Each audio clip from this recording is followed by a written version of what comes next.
Bienvenidos, esto es Pox, Poco Ortodoxas, es un programa que hacemos 4 mujeres economistas con la idea de sacar la academia de la universidad y llevarla a las calles. Por eso todos los martes a las 20 horas tenemos una cita para charlar los temas destacados de la semana, intentando aportar una visión académica al día a día. Nos pueden escuchar por Radio El Informante en elinformanteradio.com y en la repetidora de Córdoba, Tribu Contenidos, que pueden sintonizar en tribucontenidos.com.ar. Y si no nos pueden escuchar en vivo, recuerden que subimos cada emisión en formato podcast. Nos encuentran en su plataforma de podcast preferida o en YouTube. Como cada martes, les doy la bienvenida a las co-conductoras de lujo de este programa. Buenas noches, Santos Gerbaji. Hola. Bienvenida, Ana Laura Jaluf. Hola, buenas noches. Y por último, Pía, buenas noches, ¿cómo estás? Buenas noches, ¿cómo va? Muy bien, equipo completo. Mi nombre es Noelia Méndez Santolari y les doy la bienvenida al programa de hoy, donde tenemos un montón de temas para charlar, entre Canal de Suez, negociaciones con el FMI y la entrevista que le hacemos a Andrés López para charlar de la industria del cannabis y las estrategias de desarrollo. Vamos ya al inicio del programa, si les parece. De una. Bueno, la consigna de hoy es: ¿qué idea les habría gustado patentar a raíz de las noticias de esta semana, donde hay varias voces que piden por la liberación de las patentes de las vacunas contra el COVID para acelerar la producción en este mundo donde hay tanta escasez? Y todos tenemos alguna idea que nos habría gustado patentar. Las Pox tenemos una, ¿o no? Sí. Decila, Noé, decila. Bueno, el nombre del programa, chicas, nos redormimos. Qué mentirosas. Se lo vendíamos a Netflix, ¿sabes qué? Claro, se lo vendíamos a Netflix, nos hacíamos ricas. Bueno, ahí hay como un tema, porque las patentes son en el territorio, no rigen a nivel global, sino en cada uno de los territorios. Así que quien te dice, por ahí ya les ha patentado el nombre y mejor lo dejamos ahí. Pero vamos a hablar de qué es una patente y por qué se otorga este derecho exclusivo a usufructuar una idea que uno haya hecho, o una invención que uno haya hecho, o una idea que haya tenido original, y que puede ir desde un proceso súper complejo, una fórmula hiper difícil, o la fórmula de Coca-Cola, hasta cositas pequeñas como el nombre de nuestro programa, o una marca, o una frase que te dicen. Entonces, ¿por qué se da este derecho exclusivo? ¿Cuál es la razón económica de esto? Y tiene que ver con dar un incentivo a que la gente cree, invente y desarrolle. Imagínense en un mundo donde no hubiera patentes, que una idea que se me ocurre hoy a mí, todo el mundo me la puede copiar, y entonces por ello me pasé un montón de tiempo pensando algo para que el día de mañana venga un tercero y hasta por ahí lo produzca en una escala superior de la que yo podría hacer. Entonces es una manera de proteger e incentivar a la invención, creando un monopolio que favorece al inventor o creador del producto o servicio.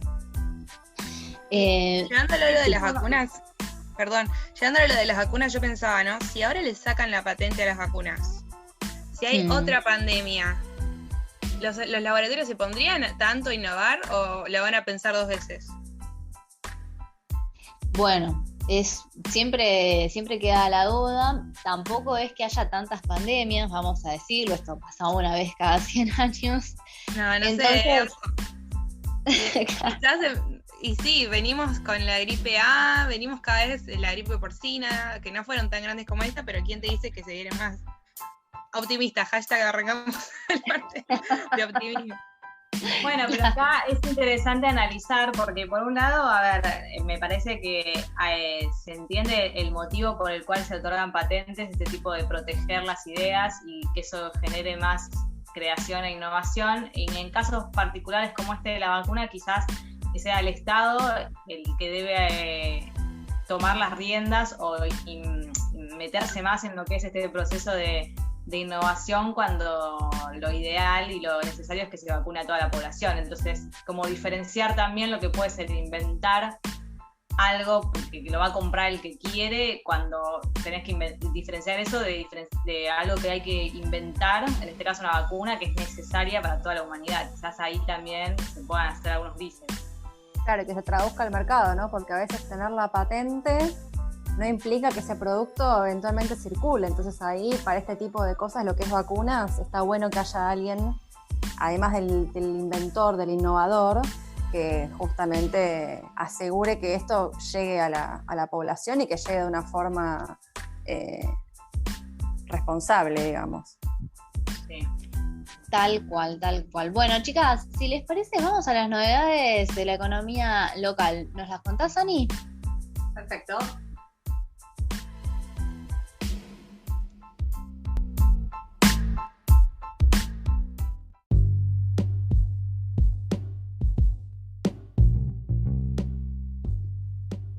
Y como dijo Noé recién, vamos a hablar entonces de algunas novedades que tienen que ver con la economía local. Se conocieron algunos datos de ventas minoristas, particularmente lo que es supermercados, mayoristas y shoppings, y bueno, lo que se destacó es un crecimiento en términos reales de todos estos rubros, pero lo que quiero hacer foco es en que cuando el INDEC publica estos datos también informa los medios de pago, ¿no? Si se pagan con tarjetas, si se pagan en efectivo. Y lo interesante es que se va de a poco cambiando la composición en la forma de pago, se está restableciendo lo que es el pago en efectivo, o barrani, como le dicen algunos tuiteros, y se está volviendo a los niveles pre-pandemia, es lo que destacan. Y a mí lo que me interesó en relación a esto es que también hubo una noticia que yo linkeé que tiene que ver con las tarjetas de crédito, porque vieron que durante la pandemia hubo varias facilidades que dio el gobierno y financiaciones que, bueno, en el largo plazo, viste, quizás no eran tan baratas, que se dieron en la pandemia para todos los tarjetavientes, y eso lo que fue generando es que se vayan consumiendo los límites, los disponibles que tienen los usuarios, y se fue estancando el crédito por la vía de las tarjetas, ¿sí? De parte de los bancos, y eso empezó a generar complicaciones.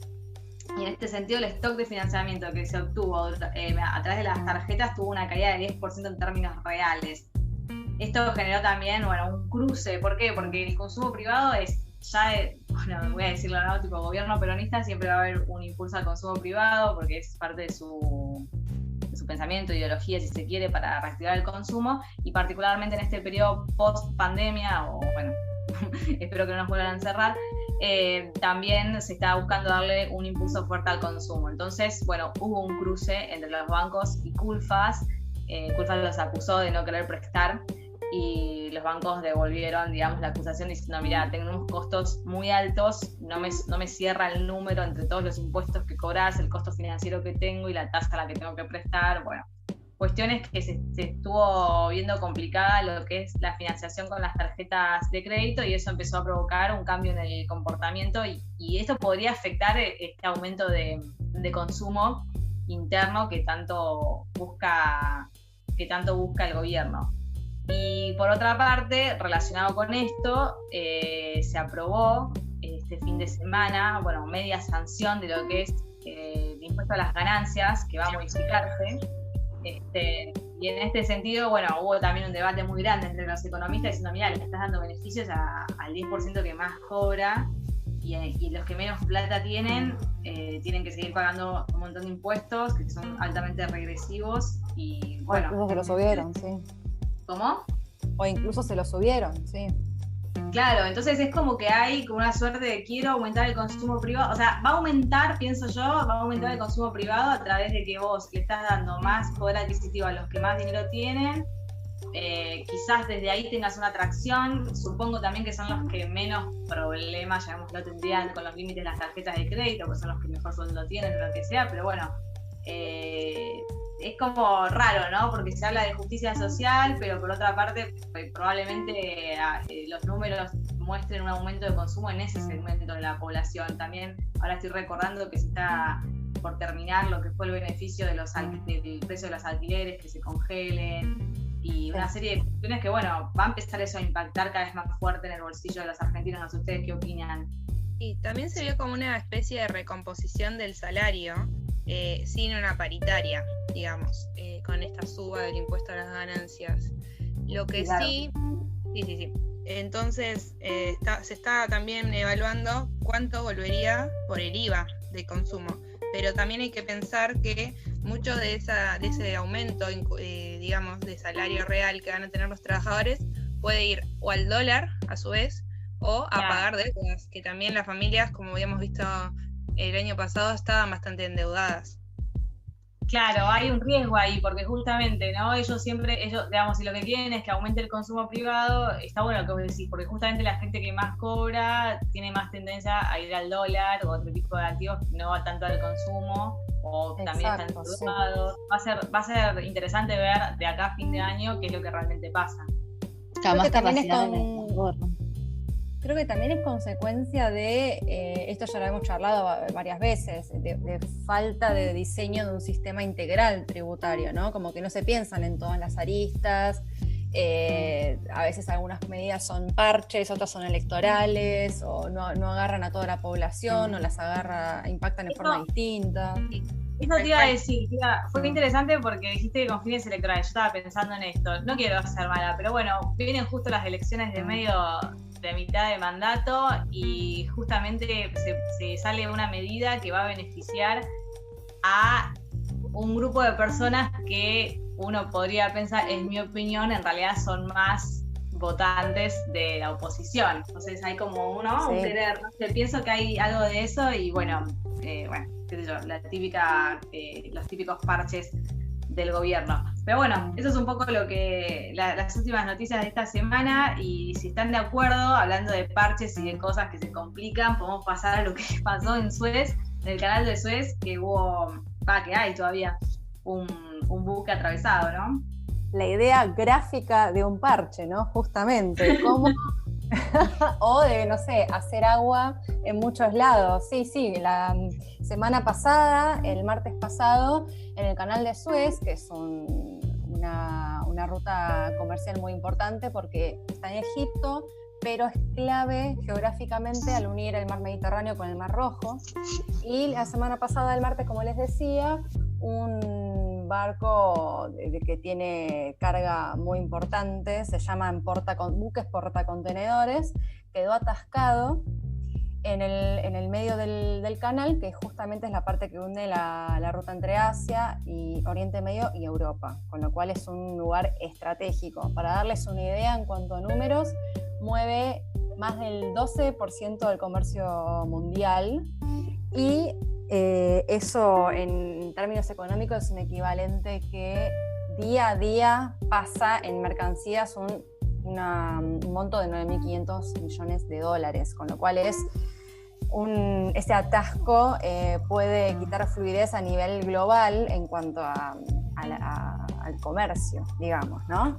Y bueno, como han visto, salió en todos lados. Uno piensa cómo puede ser que esta noticia primero que trepe a todos lados. Bueno, primero es esto, que es un punto nodal geográficamente y territorialmente, y además es justamente una forma de mostrar las falencias a veces de lo que es las cadenas de suministro, ¿no? Porque hoy en día por esa ruta se comercializa uno de los bienes más importantes, se quiere, hoy en día, que es el petróleo.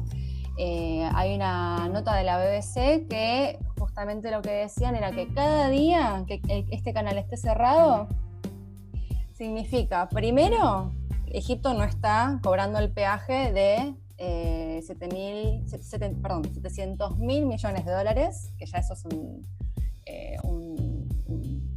punto muy importante. Por ahí transitan, como les decía, alimentos, combustibles y productos manufacturados de Europa, pero después, como les decía, del petróleo. Hay 2 millones de barriles de petróleo diarios que pasan por este canal, ¿sí? Y esto representa un 9% del comercio mundial de petróleo, ¿sí? Entonces uno piensa, no, esto pasa en el otro lado del mundo, ¿en qué nos va a impactar? No, esto a nosotros nos puede impactar considerablemente.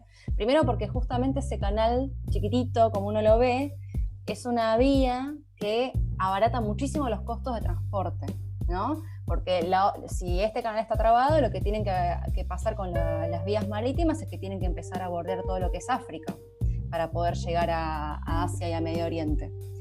Con lo cual, eso nos puede impactar en costos, en retrasos de entregas y eso, en lo que quieras. Y ya sabemos cómo es el combustible, ¿no? Que impacta en bienes de todo tipo. Sabes que escuché una noticia que, más allá del petróleo, que es un problemón, parece que también está en peligro la provisión de papel higiénico y café para Europa, porque parece que los insumos de la pulpa de papel iban en este cargamento y están teniendo bastantes problemas con la provisión. Sí, totalmente. Se traslada a todos lados. De hecho, decían que hay millones de dólares en productos básicos de otros lados y que obviamente, o sea, desde alimentos a combustible, como les decía, pero que son cosas que después se trasladan a ser parte de cadena de suministro o de valor de otro producto más grande. Más Europa ahora que está en un momento de confinamiento, que tienen otra situación con respecto a nosotros, con lo cual yo creo que entre ese encarecimiento, una economía deprimida, es un combo bastante explosivo y expone las falencias de cómo está diagramado el comercio marítimo internacional. La verdad, puso en jaque. Esto ya ocurrió a todo esto. ¿Ah, sí? No, ese dato no lo tenía.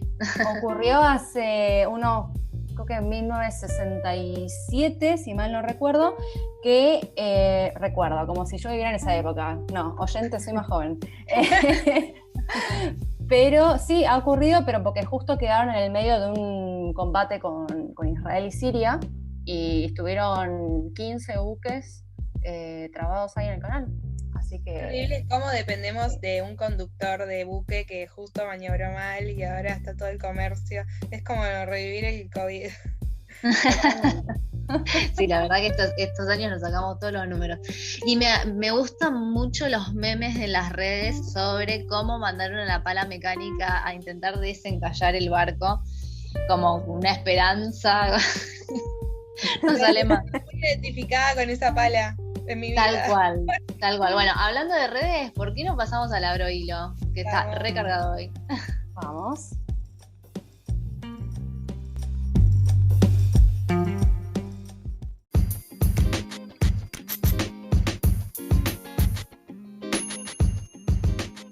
Y en el Abrohilo de hoy nos vamos a meter con el FMI, pero esta vez son buenas noticias, lo cual no es poco cuando hablamos del FMI y Argentina. Kristalina tuiteó algo que nos pone muy contentos a todos, que arrancó así, miren, buenas noticias. Los directores ejecutivos del FMI expresaron un amplio apoyo para considerar una asignación de DEC de 650.000 millones. Paso clave para garantizar que todos los miembros, en particular los más afectados por la crisis, tengan reservas de más y más capacidad para ayudar a su gente y apoyar la recuperación. Vamos de a poco. ¿Qué es este DEG que dice Kristalina que ampliaron? Bueno, estos DEGs son derechos especiales de giro. ¿Y qué significa? Que ampliaron estos DEGs significa que Kristalina aprendió a Argentina y le dio a la maquinita de imprimir billetes. Al fin nos sentimos identificados con el FMI y para traducirlo significa que el FMI va a inyectar liquidez a lo que es sus reservas. Estos DEG son digamos, como una moneda inventada por ellos mismos que me hace acordar a lo que quería Keynes. ¿Se acuerdan cuando hablamos de esto en no me acuerdo qué programa? De una moneda internacional que no sea el dólar. Sí, fue cuando estábamos hablando del sistema monetario internacional que terminó ganando White cuando se creó el FMI, digamos. Claro, bueno. Tenés un 10, Anita, y los invitamos a nuestros oyentes a que escuchen este programa porque está muy bueno. Pero bueno, contando más qué es este DEG, que en realidad no logró imponerse como moneda internacional porque, digamos, la verdad no lo conoce nadie, salvo los economistas. Pero bueno, estos DEG es una cartera de monedas fuertes que está incluido el renminbi, que es la moneda china, el euro, la libra esterlina, el yen y el dólar estadounidense, ¿sí? Entonces, en 2011, el entonces responsable Dominique Strauss-Kahn instó a los países a que tomen al DEC como divisa de reserva y dejen el dólar de lado. Adivinen si tuvo éxito. La respuesta es no. Pero nada, el FMI sigue utilizando el DEC como moneda propia y cuando firma los acuerdos con países para financiar, se utiliza esta unidad de cuenta, ¿sí? Bueno, la idea original es sí mover el dólar, pero sabemos que el dólar sigue siendo la principal moneda de todos los bancos centrales. Pero bueno, volviendo a ya explicado qué es el DEC, vamos a la noticia dura, que es que van a tocarle a Argentina, de todas estas nuevas emisiones del FMI, 4.500 millones de dólares. Vamos a festejar, digamos, bien, vamos Argentina. Nueva plata que va a entrar a nuestras reservas.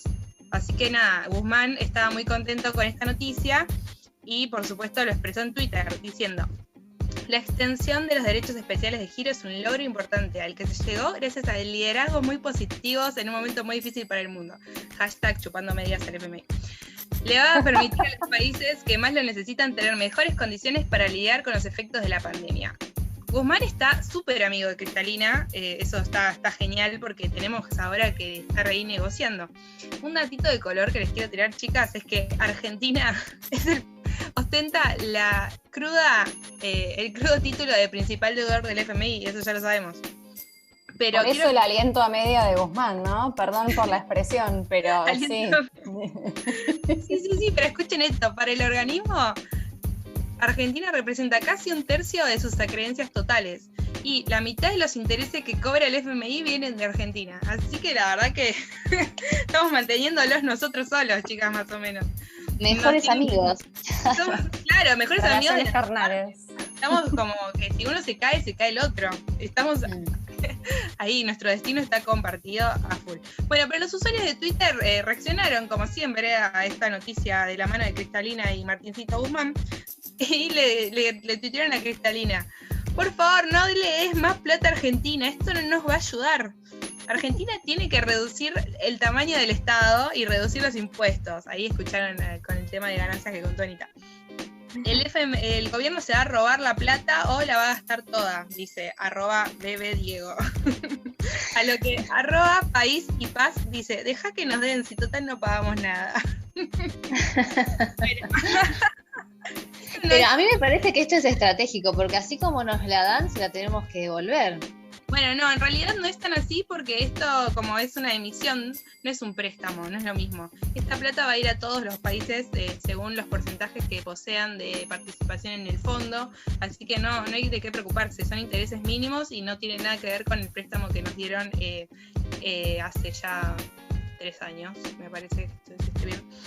Así que no, son buenas noticias. No digo que sea un préstamo, sino que digo que nosotros tenemos una deuda tan grande con el FMI que por mucho que nos inyecten liquidez, eso más temprano que tarde va a terminar en el mismo lugar.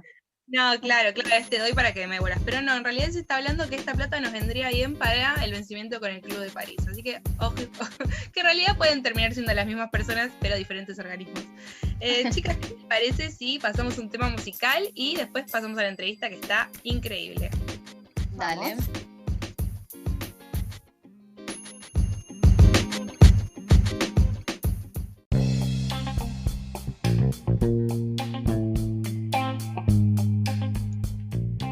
Y empezamos con este segundo bloque de POX, en el cual vamos a entrevistar a una figura muy importante en nuestra facultad, para nosotras. El entrevistado es Andrés López. ¿Cómo estás, Andrés? Buenas noches. Hola, ¿qué tal? ¿Cómo les va? Bien, todo bien por acá. Andrés López es director del Instituto Interdisciplinario de Economía Política, el famoso IEP de la UBA, y profesor titular de Desarrollo Económico en la misma facultad. Y para empezar con temas bastante interesantes, te quería consultar, nosotros estuvimos leyendo sobre los artículos que estuviste publicando vinculados a la industria del cannabis medicinal. Sabemos que el mercado está penetrando lentamente en el Cono Sur, ya conocemos un poquito los casos de Colombia y de Uruguay como ejemplo, y queríamos saber un poquito qué perspectiva ves para el caso argentino. Bueno, primero gracias por la invitación, ¿no? La presentación. La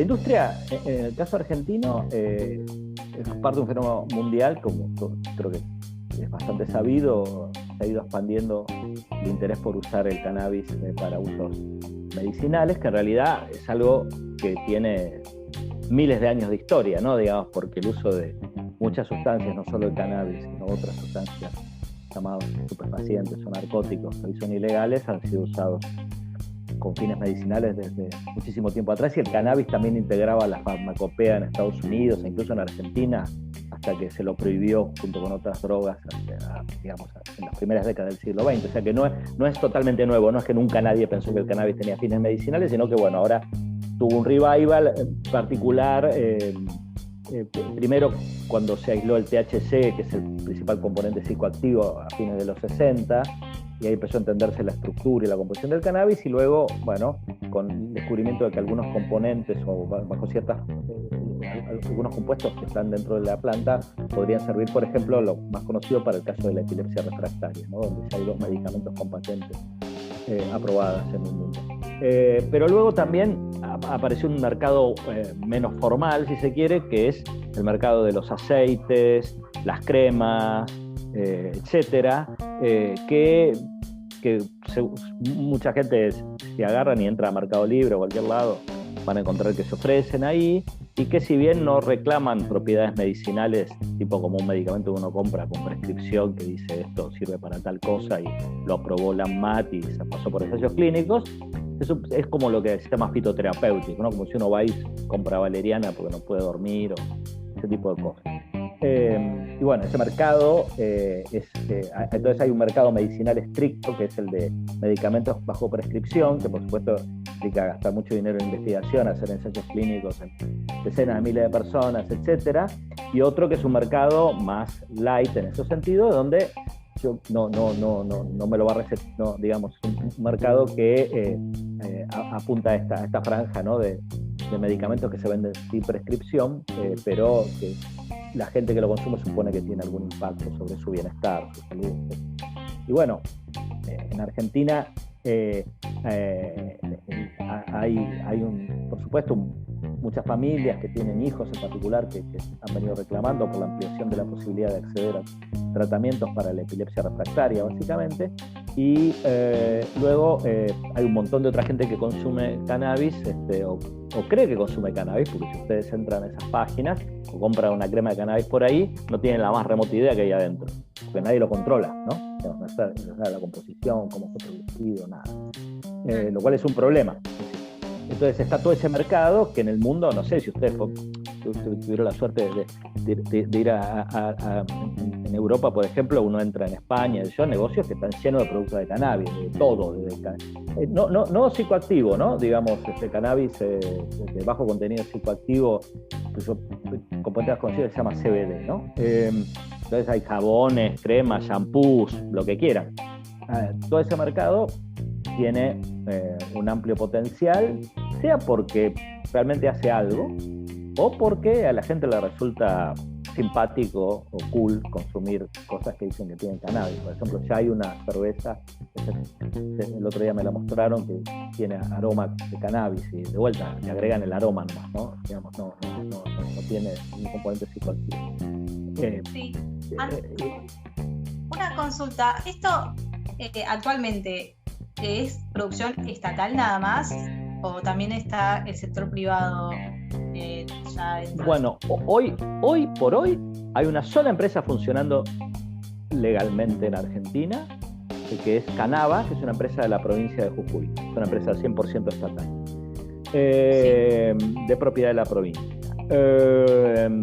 que es la única que tiene aprobado todos los protocolos, porque imagínense ustedes que tienen que, no es que yo me ponga a plantar cannabis como me pongo a plantar papa, ¿no? Digamos, hay todo un circuito de licencias y controles, porque evidentemente esas plantas que cultivan ahí no tienen componente psicoactivo, pero si no hay un control en el medio, yo puedo, para una persona, ¿no? Digamos, si no te pones a examinar el contenido de la planta o no tenés un control, no sabes si lo que estás plantando ahí es lo que comúnmente se llama marihuana o cannabis para uso medicinal, ¿no? La ley actualmente limita mucho la participación de actores en el mercado, porque en realidad reserva solo para INTA, tenés que asociarte con INTA o con ISET para llevar adelante, digamos, los procesos de producción. cosa que ocurre en el caso de Canava, pero limita mucho la ley actual la posibilidad de cultivo de empresas privadas. Hay empresas privadas, yo conozco a varias, que tienen proyectos ya, incluso algunas que nos hicieron con el INTA. Hay una empresa que se llama Pampa Hemp, que tiene un proyecto de clúster canábico en San Pedro con la estación experimental del INTA que está ahí en San Pedro, en la provincia de Buenos Aires. Pero hay otras, hay muchas otras. El otro día salió en el diario alguien que fue exdiputado, ¿no? Digamos, se llama Garretón, y ya tiene inversiones en Uruguay y también quiere venir acá, pero hay otras. Ahora, la ley actual, no, con la legislación actual, esos proyectos están muy limitados o tienen digamos, encuentran mucho escollo legal. Entonces, bueno, entiendo que el gobierno está planteando, por un lado, una nueva ley de cannabis medicinal más amplia, porque la anterior que se dictó en 2017 es muy restrictiva, y por otro lado, hacer una ley que permita cultivar cannabis de bajo contenido psicoactivo con cualquier fin que se te ocurra, ¿no? Esto se hizo en Estados Unidos y en Brasil, porque hoy en día, si vos plantás cannabis, aunque no tenga contenido psicoactivo, así que no sirva para fumarse un porro, vas preso, porque la ley de estupefacientes dice que no se puede hacer nada básicamente con el cannabis, salvo investigación científica o medicinal. Entonces,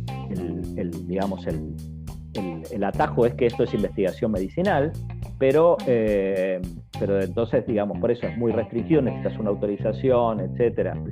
Y hay una ley que está intentando hacer lo mismo que se hizo en Estados Unidos y en Brasil, que es decir, bueno, hasta tanto contenido de THC, vos podés plantar cannabis con un sistema de licencia, etcétera, y después lo usas para hacer medicamentos, cremas, aceites, shampoo, para hacer fibras, para hacer biocombustibles. No sé, hay muchas aplicaciones potenciales que se están. Y te hago una pregunta, Andrés, porque en estos lugares en donde también se despenaliza el uso recreacional, ¿cuáles son las evidencias que existen con respecto a, bueno, los consumos problemáticos y estas cuestiones que siempre están como en agenda cuando se habla de una droga ilegal? No tanto con las drogas legales, pero bueno, ¿hay claro. evidencia de que haya aumentado el consumo problemático? Bueno, a ver, es todavía bastante incipiente eso. Los estudios, que hay muchos estudios, bueno, hay una cantidad ya de estudios sobre Estados Unidos, donde, como ustedes saben, a ver, porque si vos despenalizás al consumidor o al que tiene cannabis para uso personal, pero sigue siendo ilegal la oferta, ¿no? Un dato solo de color, estamos hablando de esto que en general se desconoce, y yo me enteré cuando me puse a mirar esto. Entonces, todo el mundo sabe, o casi todo el mundo, que en Holanda existe algo llamado coffee shops, en donde vos vas y te venden cannabis, aparte como si fuera como ir a tomar whisky o vino. Esto no es que uno dice dame cannabis, sino que te dan un menú con 40 formulaciones, 40 variedades diferentes con distintos impactos, etcétera. Entonces uno diría, el cannabis en Holanda es ilegal. Es legal. No, sin embargo es ilegal producirlo, y los negocios, entonces, hay una vista gorda de decir, el negocio saca el cannabis, no sabemos de dónde, lo puede vender, pero es ilegal la producción. Entonces es curioso, ¿no? Eso es un ejemplo extremo de lo que pasa, ¿no? Uno no penaliza el consumo, pero penaliza la oferta, entonces seguís teniendo el mercado negro. En Estados Unidos hay muchos lugares en donde se despenalizó el consumo de cannabis, pero en otros lugares se legalizó la producción de cannabis y la venta, que es lo mismo que después ocurrió en Uruguay primero, en el 2013, y en Canadá también en el 2018. Ahora está por pasar aparentemente en México, que sería el siguiente estado que legaliza el cannabis para uso recreacional. La evidencia que más hay es sobre Estados Unidos. Y ahora, no quiero hacerla muy larga, pero a ver, el primer elemento que tenés dificultad para saber qué pasa antes y después es que si yo vengo y les hago una encuesta a ustedes y les digo, che, ¿ustedes fuman porro? ¿Consumen cocaína, etcétera? Y ¿cuál sería el sesgo que uno pensaría que va a tener el que responde? Si es ilegal, a decir no, digamos, porque no sabés, tenés miedo, por más que yo te diga no, es confidencial, no pasa nada, y efectivamente está comprobado que hay un subreporte en las encuestas. Entonces, el primer problema que tenés es que si yo te hago, como dado que el consumo de cannabis antes de la legalización solo se puede conocer por encuestas, por definición, porque es ilegal, y en las encuestas las personas tienden a mentir, o al menos un porcentaje de ellas, sobre el consumo, no es tan obvio que puedas comparar así nomás antes y después, porque una vez que es legal, por supuesto todo el mundo dice sí, ¿cómo no? Digamos, porque es legal, entonces desaparece el sesgo a mentir. Dicho esto, entonces no todos los estudios pueden controlar por esto. Lo que se sabe de los no muchos estudios que hay es que hay algo así como 25% de aumento del número de la prevalencia, ¿no? Que no es lo mismo que el mercado, porque prevalencia es cuánta gente declara que es consumidor regular de cannabis, ¿no? Eso lo llama prevalencia, y eso hay un aumento previsible, porque efectivamente, aun cuando no puedas descontar la parte de subreporte antes, bueno, obviamente, porque hay gente que por ahí no le gustaría consumir cannabis, pero no quiere ir a llamar un dealer a la casa que venga a las 10 de la noche y no sabe quién es, ¿no? Digamos, encontrarse con un vendedor en una calle oscura o hacer algo que te puede encontrar la policía. Entonces, hay muchas barreras a la entrada cuando es ilegal, claro, que baja cuando lo legalizás.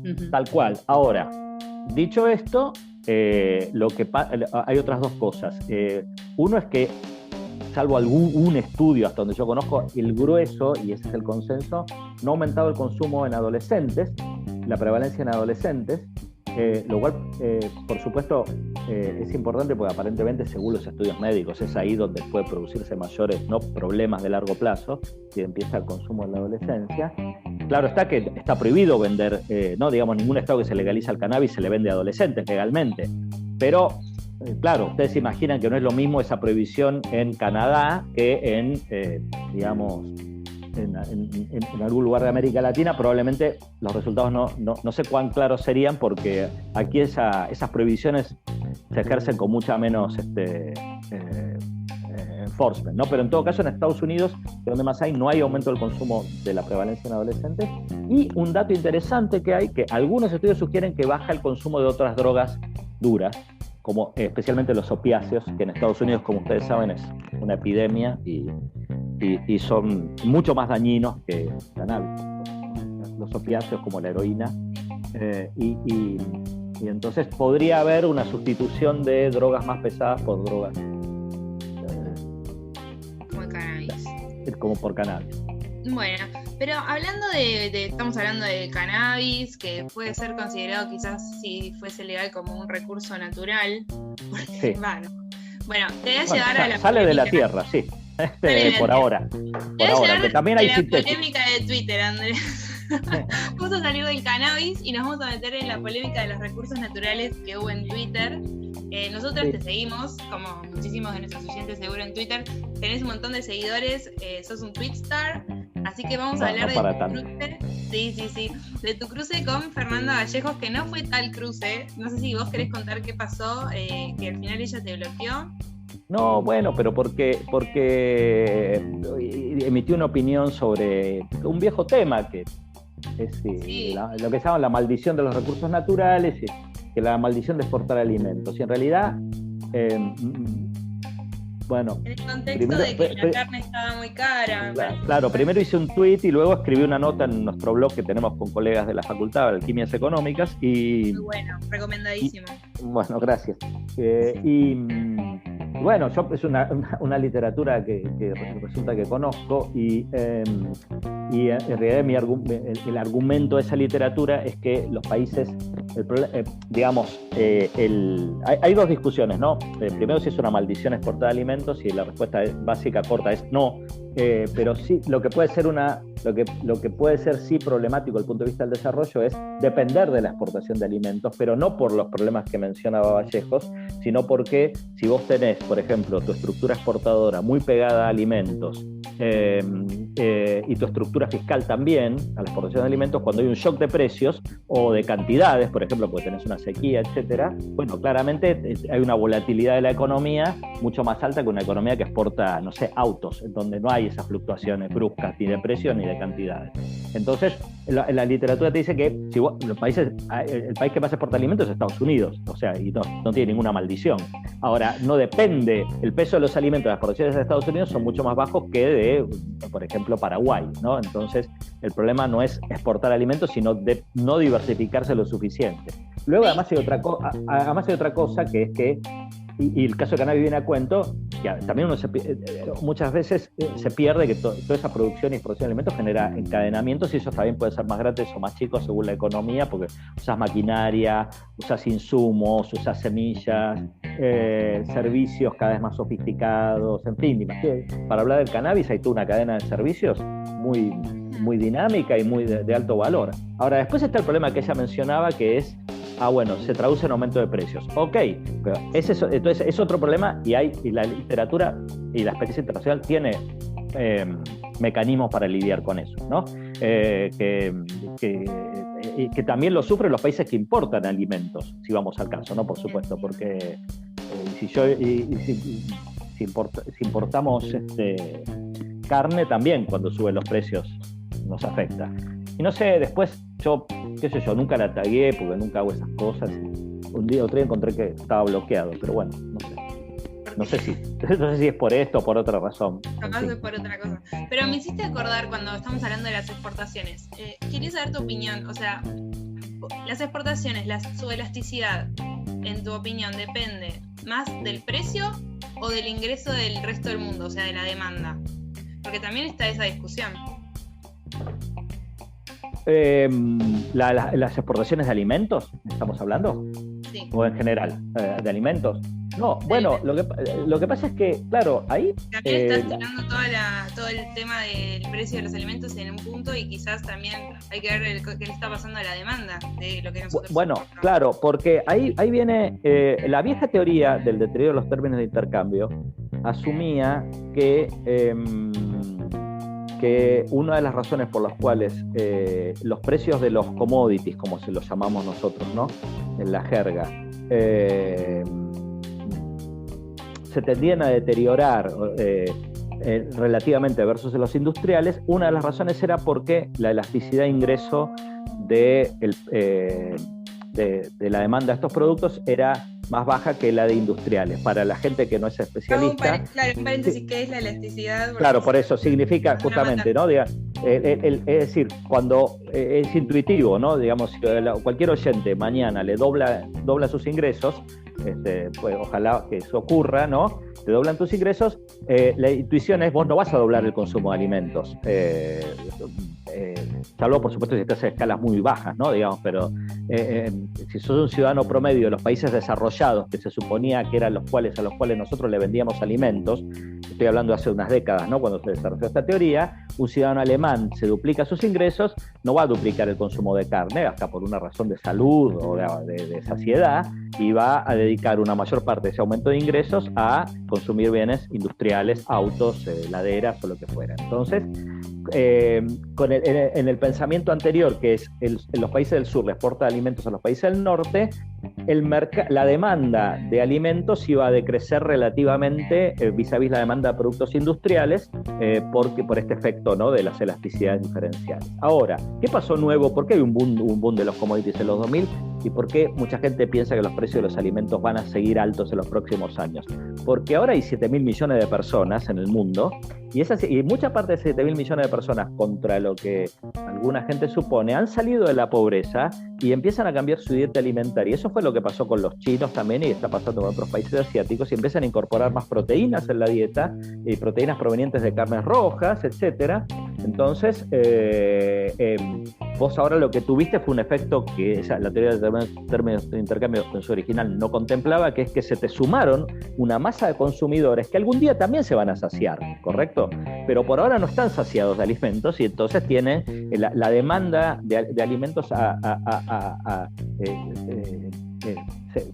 creció fuertemente y en las últimas décadas, y puede seguir creciendo porque la población del mundo se sigue expandiendo, pero además porque una parte importante de esa población del mundo que antes estaba a niveles muy bajos de ingresos y no podía acceder al consumo de alimentos como los que vende la Argentina, cereales, carnes, etcétera, ahora sí está pudiendo acceder. De hecho, para los países por ejemplo, para Argentina y Uruguay, el mercado chino es cada vez más relevante en las exportaciones de carne. Y ese mercado está lejos de estar saciado, porque hay... entonces, creo que ahí, ahora, por supuesto, eso está claro, hay presión sobre el precio interno de la carne potencialmente, por supuesto, dependiendo de cuál sea tu capacidad de aumentar la oferta, ¿no? Pero a su vez... Perdón, Ana, que te interrumpa, pero en ese caso, que ya queda como medio entre líneas que hay que diversificar, al menos hasta algún rubro de la industria, ¿no? Y creo que es el lema que Guzmán y Culfas tienen, al menos en esto de exportar más, diversificar la matriz productiva. ¿Vos ves alguna industria en la cual haya que poner el foco de acá a los próximos años? Bueno, a ver,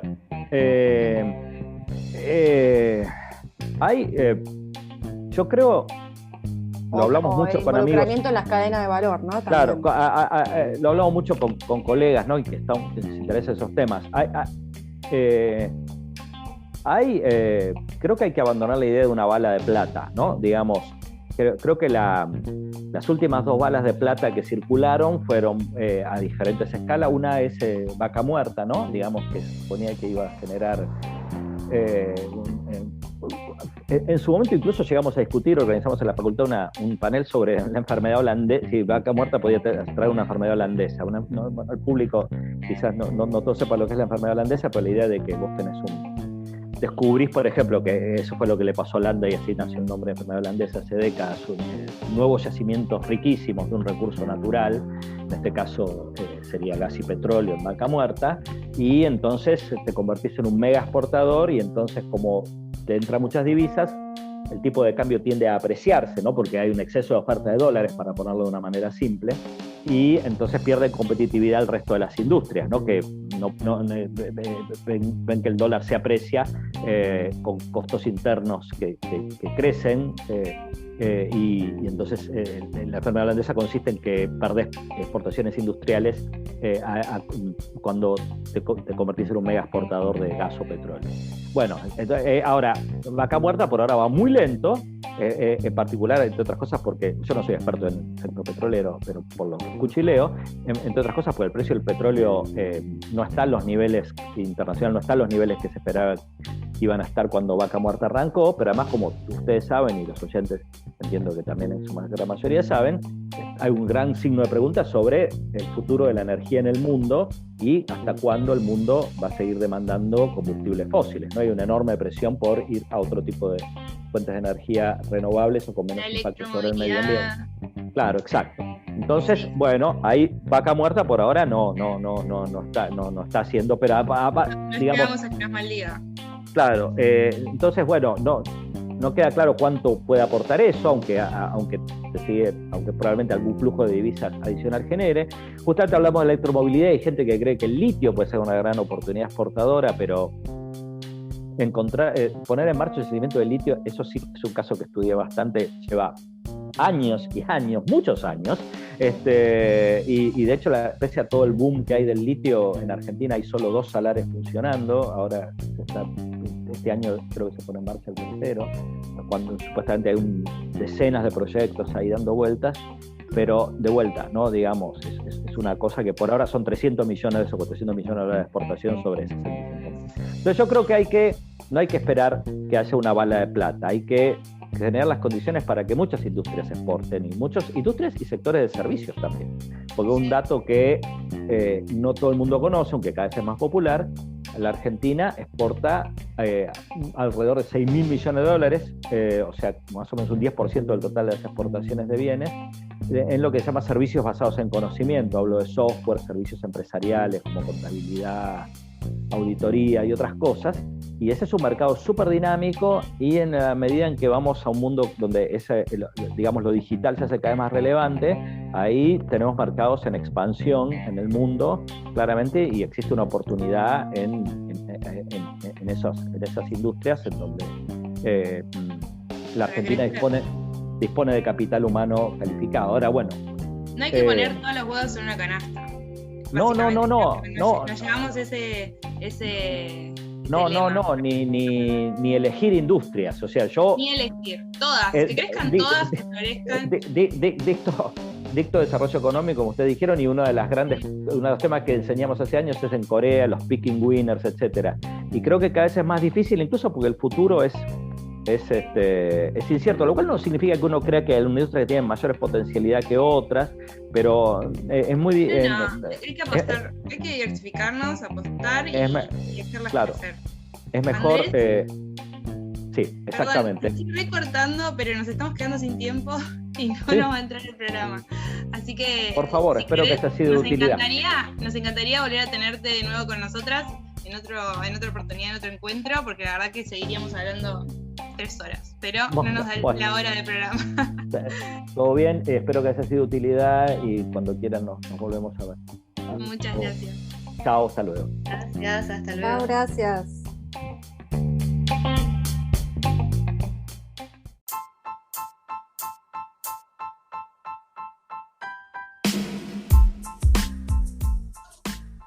Bueno, hasta acá llegamos en el programa de hoy, se me pasó volando. Muchas gracias por acompañarnos hasta este momento.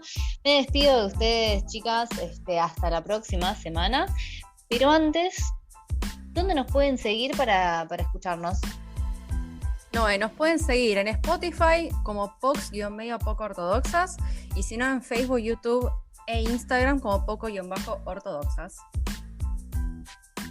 Bueno, fantástico, chicas. Hasta la semana que viene. Adiós. Adiós.